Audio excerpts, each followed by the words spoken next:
बिजली, अभी तक मुर्गी पकी क्यों नहीं? अरे मरी हुई मुर्गी भला थोड़ी ना जल्दी पकती है। तुम अपने दोस्तों के पास बाहर जाकर बैठो, जब पक जाएगी तो मैं ले आऊंगी। बड़े भैया, मुझे तो बहुत भूख लगी है। बादल यार, अभी तक भोजन नहीं बना। हाँ हाँ, बस पकने ही वाली है। दरअसल वो देसी मुर्गी है ना, इसलिए। अच्छा अच्छा, मुझे ये बताओ, तुम तीनों अपनी भाभी के लिए गिफ्ट लाए हो ना? फिर तीनों उल्लू अपना अपना गिफ्ट कफे को देते हैं। बिजली कभी भी खाना बनाकर ले आती है। अरे वाह वाह भाभी, कितनी मजे की खुशबू है। फिर वो तीनों उल्लू खाने पर टूट पड़ते हैं। वो पलक झपकते ही सारा भोजन खत्म कर देते हैं। क्या बात है भाभी, बहुत स्वादिष्ट खाना बनाया है आपने। बड़े भैया, मैंने तो पहली बार इतनी स्वादिष्ट मुर्गी खाई है। वो उल्लू ऐसा बोल ही रहे थे कि उनके पेट से गुड़गुड़ की आवाजें आने लगती हैं। फिर वो तीनों वहां से भागते हैं। तभी भूरा कौवा वहां आता है। क्या बात है बादल, मैंने सुना है कि तू जंगल के पक्षियों की दावत करता फिर रहा है। मेरे पैसे तो तुमसे दे नहीं हो रहे। नहीं नहीं भूरे यार, ये बात नहीं है। बादल ने इतना कहा ही था कि उसके तीनों दोस्त वहां आ जाते हैं। अरे काफे, ये कैसी मुर्गी खिला दी तुमने हमें? जब से खाई है पेट में बहुत जोरों का दर्द हो रहा है। बता, कितने दिन पुरानी थी वो मुर्गी? उन सब की बातें सुनकर भूरा कौवा बोलता है। कौन सी मुर्गी भाई? जहाँ तक मुझे पता है, आज सुबह ही तो बादल की मुर्गी मर गई थी। क्या? भैया देखो, इसने हमें मरी हुई मुर्गी खिलाई। ऐसा बोलते हुए वो तीनों उल्लू बादल कौवे की पिटाई करने लगते हैं। छोड़ दो दोस्तों, छोड़ दो, गलती हो। माँ, अगर काम खत्म हो गया है तो पहले आकर पानी पी लीजिए, गर्मी बहुत ज्यादा हो रही है। मीना बेटी, आप इतनी गर्मी में खेत में क्या करने आई हो? आपको पता है ना कि आपसे ज्यादा गर्मी सहन नहीं होती। अगर तुम बीमार हो गई तो मैं क्या करूँगी बेटी? माँ, मुझे कुछ नहीं होगा। अगर आप इतनी गर्मी में काम कर सकती हैं, तो क्या मैं घर से पानी नहीं ला सकती?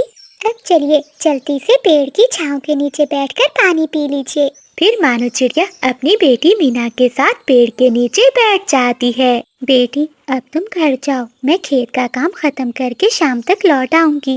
नहीं माँ, अब आप भी मेरे साथ घर चलिए। आपके बिना मेरा मन नहीं लगता। भला मैं घर पर अकेले क्या करूंगी? बेटी, तुम तो जानती हो कि तुम्हारे पिता अब इस दुनिया में नहीं है। मुझे ही अब तुम्हारा ख्याल रखना है। और इस साल तो हमने खेत में टमाटर की खेती की है। अगर मैंने टमाटरों का ध्यान न रखा तो ये सब खराब हो जाएंगे और फिर हमारी सारी मेहनत बर्बाद हो जाएगी। ठीक है माँ, मैं घर जा रही हूँ, लेकिन शाम को समय पर घर लौट आना। और हाँ, समय पर भोजन खा लीजिएगा। फिर मीना चिड़िया अपनी माँ को भोजन देकर घर आ जाती है और वो अपने पिता की तस्वीर को देखकर रोने लगती है। बाबा, आज मुझे आपकी बहुत याद आ रही है। जब माँ खेत पर चली जाती है तो ये घर मुझे बहुत सूना लगता है। ऐसा लगता है कि जैसे मेरा कोई भी नहीं है। तभी चिंकी तोती वहाँ आती है। मीना, तुम रो क्यों रही हो? क्या हुआ? किसी ने कुछ कहा? चिंकी, मुझे अपने पिता की बहुत याद आ रही है।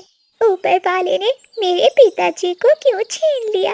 देखो मीना, हर किसी को ये दुनिया छोड़कर जाना ही होता है। मीना, तुम्हें बुरा ना लगे इसलिए तो मैं रोज तुम्हारे पास आती हूँ। चिंकी मीना की बहुत अच्छी दोस्त थी। वो हर रोज उसे मिलने घर आया करती थी। मीना, तुमने पढ़ाई क्यों छोड़ दी? तुम्हारा तो सपना था ना डॉक्टर बनने का। चिंकी, अब मैं तुम्हें क्या बताऊं, घर की मजबूरियां हमेशा सपनों को तोड़ देती हैं। तुम्हें तो पता है, डॉक्टर की पढ़ाई करने के लिए मुझे विदेश के जंगल में जाना होगा। लेकिन घर के हालात का भी तुम्हें पता है। मैं माँ पर और ज्यादा बोझ नहीं बनना चाहती। इसी कारण मैंने अपनी पढ़ाई छोड़ दी। मीना, अगर तू कहे तो मैं अपने पिताजी से बात करके तेरी मदद करवा सकती हूँ। नहीं चिंकी, हम पहले ही तुम्हारे पिता से बहुत मदद ले चुके हैं। ठीक है मीना, मैं चलती हूँ, मैं तुमसे मिलने आती रहूंगी। ऐसा कहते हुए चिंकी तोती वहाँ से चली जाती है। शाम हो जाती है, मानो चिड़िया भी अपने खेत से लौट आती है। मीना अपनी माँ को भोजन देती है। मीना, अगर तुम्हें बुरा ना लगे तो क्या मैं तुमसे एक बात कर सकती हूँ? जी माँ, कहिए, भला मैं आपकी बातों का क्यों बुरा मानूंगी। बेटी, अब तू बड़ी हो गई है, मुझे लगता है कि तुम्हारी शादी कर देनी चाहिए। माँ, ये आप क्या कह रही हो? मुझे शादी करने में अभी दिलचस्पी नहीं है और मैं आपको छोड़कर कहीं भी नहीं जाना चाहती। बेटी, मेरी बात को समझो, तुम्हें एक न एक दिन तो जाना ही है। अगर मुझे कुछ हो गया तो तेरी शादी कैसे हो पाएगी? लेकिन माँ, मेरे जाने के बाद आपका ख्याल कौन रखेगा? बेटी, तुम मेरी चिंता ना करो, हमारी पड़ोसन कबूतरी है ना, वो मेरा ख्याल रखेगी। ठीक है माँ, जैसे आपको ठीक लगे। अगर आप मेरी शादी करना चाहती हैं तो मैं तैयार हूँ। फिर मानो चिड़िया बुलबुल के पास जाती है, जो जंगल में पक्षियों के रिश्ते करवाती थी। बुलबुल बहन, क्या तुम मेरी बेटी के लिए कोई अच्छा सा रिश्ता ढूंढ दोगी? हाँ हाँ चिड़िया बहन, क्यों नहीं। मेरी नज़र में एक चिड़ा है, वो चिड़ा बहुत अच्छा कमाता है। एक कवि ने उस चिड़े को पाला है, वही उसकी माँ है। रिश्ता तो बहुत अच्छा है, लेकिन एक समस्या है। क्या बात है बुलबुल बहन, बताइए मुझे। मानो बहन, तुम तो जानती हो, आजकल के पक्षी दहेज की लालच करते हैं। अब तो जंगल में बिना दहेज के शादी करना संभव ही नहीं रहा। आप कहना क्या चाहती हैं? मैं समझी नहीं। बहन, चिड़े की माँ कवि ने दहेज में सोने का हार और सोने के झुमके मांगे हैं। अगर तुम ये सब नहीं दे सकती तो कोई और अच्छा रिश्ता ढूंढकर वो अपने बेटे की शादी कर देगी। बुलबुल बहन, अगर रिश्ता अच्छा है तो आप बात आगे बढ़ाइए, मैं ये सब देने के लिए तैयार हूँ। लेकिन मानो, तुम ये खरीदने के लिए पैसे कहाँ से लाओगी? बुलबुल बहन, मैंने अपने खेत में टमाटर की खेती की है, उन्हें बेचकर जो मुनाफा होगा और जो घर में बचे हुए पैसे हैं, मैं उनसे अपनी बेटी की शादी करूँगी। तो ठीक है मानो बहन, मैं ये रिश्ते की बात आगे चलाती हूँ। दहेज में सोने का हार और झुमके मिलने पर चंदू चिड़े की माँ बिजली का भी तैयार हो जाती है। फिर अगले ही दिन बुलबुल चंदू चिड़े और उसकी माँ को लेकर मानो चिड़िया के घर आती है। समधन जी, ये मेरा बेटा चंदू है। इसके पिता की एक दुर्घटना में मौत हो गई थी, तब से मैंने ही इसे पाला है। मेरा बेटा चंदू बहुत बड़े ऑफिस में नौकरी करता है। जी कवि बहन जी, मुझे आपका बेटा बहुत पसंद आया है। तो ठीक है समधन जी, मेरा बेटा भी आपकी बेटी से शादी करने के लिए तैयार है, लेकिन हाँ, आप अपना वादा ना भूल जाना। बहन जी, आप चिंता मत कीजिए, जैसे ही मेरे टमाटर बिक जाएंगे मैं आपको दे दूंगी। तो ठीक है समधन जी, ये रिश्ता पक्का हुआ। कुछ ही दिनों बाद मानो चिड़िया अपनी बेटी मीना की धूमधाम से शादी कर देती है। बहू, आज मेरे शरीर में बहुत दर्द हो रहा है, मेरे लिए एक गिलास ठंडी ठंडी लस्सी बना दे, ताकि मेरे शरीर को सुकून मिल जाए। ठीक है माँ जी, मैं आपके लिए ठंडी ठंडी लस्सी बना कर आती हूँ, देखना आपकी थकान चुटकियों में दूर हो जाएगी। अरे भाग्यवान, मेरे लिए भी लंच तैयार कर देना, मुझे देर हो रही है। ठीक है पति जी। फिर मीना चिड़िया रसोई में जाती है, वो अपनी सास के लिए लस्सी बनाती है और अपने पति के लिए भोजन। फिर मीना चिड़िया का पति भोजन खाकर काम पर चला जाता है। चिंकी तोती की माँ सवित्री मानो चिड़िया के पास जाती है। अरे क्या हुआ मानो, तुम ऐसे मुंह लटकाकर क्यों बैठी हो? अरे सवित्री बहन, आप मुझे बुला लेती, मैं आ जाती। आपने यहाँ आने का कष्ट क्यों किया? ये तुम कैसी बातें कर रही हो, दोस्ती में अमीरी गरीबी नहीं देखी जाती।